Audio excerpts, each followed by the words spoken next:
let's get ready for work together while I tell you my experience of buying a house in Belfast. So as you can see, I am recording in a new room. Haven't quite worked out like the lighting and the sound, so if you've any tips also to brighten up the background, let me know. But this is my new beauty room. It'll be where I'm recording from, so I'm definitely going to try and get more consistent with that. But yeah, this is my experience buying a house, solely because I wish someone would have made a video like this that I could have watched. This is not to sound like, oh look at me, I bought a house, nothing like that. I just wish that someone would have told me these things before starting to buy a house. So what I will say from the outset is expect it to take you a while. Now everybody always says like, this is going to be the hardest thing you ever do, this is going to be the most expensive purchase of your life, so like make sure you do it right. And I was just sort of like, yeah, whatever. Yeah, so we started saving in our lifetime ISA, which I would strongly recommend for anybody trying to save for a deposit for a house. We started doing that last year. We used the Money Box app, and I am very fortunate for many reasons. One of them being that my fiance that I was buying the house with, he is very financially literate and financially responsible, so he was able to track our incomings, our outgoings, and then what we would be able to put away every month in that ISA. So he did that. We started building our deposit, and then in April of this year we started talking about finding a mortgage advisor and going to start viewing houses. So our mortgage advisor was relatively local, and our first meeting with him was sort of like, we went in knowing nothing and we were like complete novices. We've rented a couple of times, we've lived in a student house, but this is obviously a lot more responsibility and a lot more serious, so we were just sort of like, help. And he was really good. He sort of ran the numbers again, and I was like, look, this is what you can afford straight mortgage, but if you're going to look at co-ownership, this is what you can afford. And we were like, oh, okay. So co-ownership, for those of you who aren't from the north or from Belfast, is pretty much like shared ownership in England. So it's slightly different, but it's the same thing. And like, to cut a long story short, basically instead of paying straight mortgage back to the bank, you're paying mortgage back to the bank on a lesser amount, and then rent to co-ownership because they partially own your property. So that was going to make it more affordable for us to buy a bigger house, and then instead of having to move when we outgrow this house, we just focus on buying out co-ownership instead. So you do buy back their part of the house, and then you eventually own your whole house. So that's that. I then started viewing every house in Belfast, and I mean that, like, Property Pal was on my favourites. I was on a first name basis with the estate agents, in literally all estate agents in Belfast. It was actually ridiculous, to the point where if I was walking to work past the estate agents and looked in and caught one of their eyes, they would wave. Yeah, I was seeing everything except HMOs, literally everything, like flats, apartments, 2 bedrooms, 3 bedrooms, like literally everything. So that went on for, I think, from April all through May, June, and then end of June, start of July, we had gone sale agreed. So basically, to go sale agreed, you'll go view a property, you will like it, then you will ring the estate agents and offer them however much is asking or above asking or whatever. And then you'll go back and forward if there's somebody else bidding on that property, or if the owner comes back and says, no, we're looking more. And then when the owner agrees to accept your offer, that's called sale agreed. When you're sale agreed, they take the property, they don't take it down, but they sort of like reserve it on the website. And we had our hearts set on this house, right? We went sale agreed on it. We met the owners, like we were in the house together with them. We were like explaining to them our situation. They were really, really like supportive, whatever. Long story short, when you're with co-ownership need to go out inspect the house and then say, yeah, it is worth whatever you bid on it, here's the money, or no, it's not, we're not buying that. So co-ownership went out, they surveyed the house, and then they do like a report on it. So you're waiting like between a week and 2 weeks on co-ownership report coming through. Co-ownership rang me on the day that I was at an awards. I was sitting getting my hair done to tell me that we hadn't been approved to get the house, and what that means is that they didn't think it was worth what we bid on it, because when you're bidding, like you're bidding against someone, it goes up and up and up, obviously above asking price. So yeah, that was literally devastating. Like, and that's one thing I would definitely say is, when we thought we went sale agreed on that, we deleted Property Pal off our phones. Like, we went out and started buying like glasses and stuff for the kitchen, and yeah, we had basically like our heart set on this before anyone had approved it on our behalf. And I would just say be very cautious, especially if you're going with co-ownership, that can happen. That is a very real possibility. And if you're going co-ownership, piece of advice, try not to go too high above asking, because you are going to get your hopes up, and then they'll say you're too high above asking, it's not worth that, and we're not giving you. And yeah, so that was heartbreaking. We were back to square one. I was viewing every house in Belfast again. I suppose it was useful in the way that I work in beauty, so we have a Monday off, and then I could like go out, view all the houses, whatever. So I was doing that. A lot of the houses, that meant I ended up viewing on my own. So I viewed this one in July.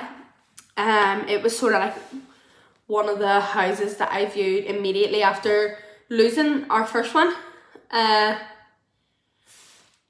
viewed this house on the same day as 3 other houses, and then when I tell people that Michael actually didn't see this house until like 2 days before we were due to close, they're like, what? And it's like, I viewed literally every house going that was suitable for us. If he requested time off for every single house, he would have lost his job. So like, I just needed to go and see them by myself. And when you're seeing that many houses, you like them, and then they fall through, or they go out of your budget, or whatever it was. So it was just like, I saw this house, I was like, okay. And then spoke to the estate agent about it, and he was basically like, with estate agents in Belfast, there seems to be like an unspoken rule of like, you can't have more than one bid in with them on a property at a time.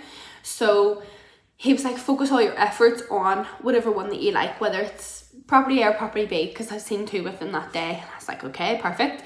So I contacted them, made an offer on this house, and then was sort of keeping Michael in the loop while he was at work. And he was like, yeah, like, I'm all for it, like, go with the one that you want. And I was like, okay, perfect. This one is bigger than the other one that I went to see with them on that day. And the only reason that we sort of went all in on this one was because we would have eventually needed to move out of the other one. This one, I don't think we'll ever need to move out of it. So that was fine. A couple of weeks went by, we hadn't heard anything. And that's another thing I will say, like, I am a very type A person. Like, I like to control, like, tightly control everything I can. And with this process, there's just so many things that are going to be out of your control, and it's something that you really need to be prepared for, that I wasn't. Yeah, so people are doing things behind the scenes, and they'll just not keep you updated if you don't absolutely need to be, which was really hard. So that was all going on behind the scenes. We thought nothing was going on, and so we decided to pay a substantial amount off our car finance. Obviously that would bring the monthly payments down, and then the next day we found out we went sale agreed on this house. So it was like, oh, oops. But it was all like, it was all fine. Like, it made month to month easier. It was just funny the way it happened. So we found out we went sale agreed on a Tuesday, and then when you go sale agreed on the property, again, you need to submit it for the ownership survey. And that was the part, because of the last time, we were really nervous about. Submitted it for the ownership survey, and literally like a few days later, they had come back and been like, yeah, it's all fine. Yeah, we'll give you the money for it, no problem. And we were like, oh my God, we're home free, like we're in the clear. And then we went back to our mortgage advisor. We were like, we've submitted the property for inspection with ownership. Ownership came back and said, yes, no problem. So like, let's go, like we want to buy this house. And he was like, okay, so what you need to do now is you will apply for your mortgage, and then whoever you apply for your mortgage with will go out and survey the house and do basically the same as what ownership did. So we're like, yeah, that's no problem. Because ownership is so strict, we thought that we would have no problem at all with the mortgage surveyor. So the mortgage surveyor went out. A lot of things happened in my personal life too, where I wasn't available to take any of the calls regarding that. And so Michael had to deal with all that. And basically what happened was the mortgage surveyor said that he couldn't see why the house was worth what we were bidding for it, because there was nothing around the area for him to compare it to. There was no houses in this area that had been for sale recently that would like allow him to point to and say, well, yeah, that house is worth it, so this house is worth it. That seemed like a good time to me. Nobody's moving out of here. Like, everybody likes it so much here that nobody moves out. So, but basically it just meant that we either had to appeal that decision or change our mortgage provider. We appealed the decision. The appeal was successful. And sorted the mortgage out. Again, like, our mortgage advisor was our absolute saving grace, because we were so overwhelmed with everything that was going on within the process, and again outside the process, that was just beyond our control. And without our mortgage advisor, like, we probably would have just dropped the ball and we could have lost the house, because I was just not, like, I wasn't in the right headspace to be buying a house. So he sorted that for us, and then it was like, right, everybody says it's worth the amount that we're going for. We've applied for our mortgage, we've been accepted for the mortgage, co-ownership has accepted us, what now? And I was like, well, now you need to go to solicitors. And we were like, oh. Mortgage advisor was an absolute angel, recommended a solicitor. We went and met with a solicitor, explained everything to him. He was like, perfect, no problem, I'll get in contact with them. The two solicitors, like ours and theirs, again, that's a pretty long part, so preparers have to be waiting. Our solicitor then came back to us and said, like, we've got the contract, we need you to come in and sign it. So we were like, yeah, no problem. We went in and signed it, and then we got a closing date on that day. So we went in on the 22nd of September. And we got told that our closing date was Halloween. So, what was that, just over a month later? So just over a month later, we were like, perfect. And then nothing, radio silence. And we were like, what is going on? Like, do I book it off work? Do I not book it off work? Because I was so afraid that it was going to fall through. Again, like, do we get prepared and start organising deliveries and Wi-Fi installation and furniture? Like, what do we do? Basically, there's a lot goes on behind the scenes with the solicitor and their solicitor that you will not be told about. Like, you don't need to be. Back and forth with contracts, they need to sign stuff, you need to sign stuff, but we went in and signed it all. So we were like, right, what are we waiting on? The vendor came back, he signed everything, he gave us the list of the fixtures and fittings, which is basically what's going to be left in the house, and it literally can range from, they can rip up the floors and take out the light fittings, to they'll leave like bedroom furniture as well if you want. We got like a happy middle. And that was on the Thursday we found out that he had signed the contracts, and we moved in the following Friday. So like, it feels like nothing, and then everything happened so fast. So yeah, it was very overwhelming at the end. Then when, on the day that you're set to close, which is like the day that you officially own the house, you will, like, it'll all be waiting for like transfers of funds and stuff behind the scenes. Basically what you're waiting on is the phone call from your estate agent to say your solicitor's transferred the funds, you can come pick up your keys.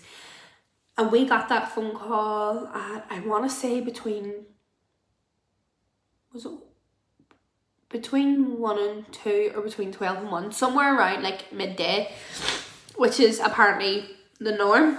So that was great. We went, picked up the keys, and then the next 2 weeks was pure chaos of moving in. Like, even now, I have nothing on my walls. I don't have a lighting set up. Like, you just, yeah, because I'm so type A, like, I'm like, everything needs to be done, everything needs to be organised, and realistically, it's just not the way it's worked out. So I'm learning to embrace the chaos, and I am just so grateful for the whole year, I suppose, half a year. Yeah, so that's the process of buying a house. If you do have any questions or whatever, or if you're in the same boat, please do leave them in the comments. If you want like recommendations of solicitors or the mortgage advisor we used, yeah, I'll, like, their details are on Google if you just Google their names. So if you're looking at their names, just let me know.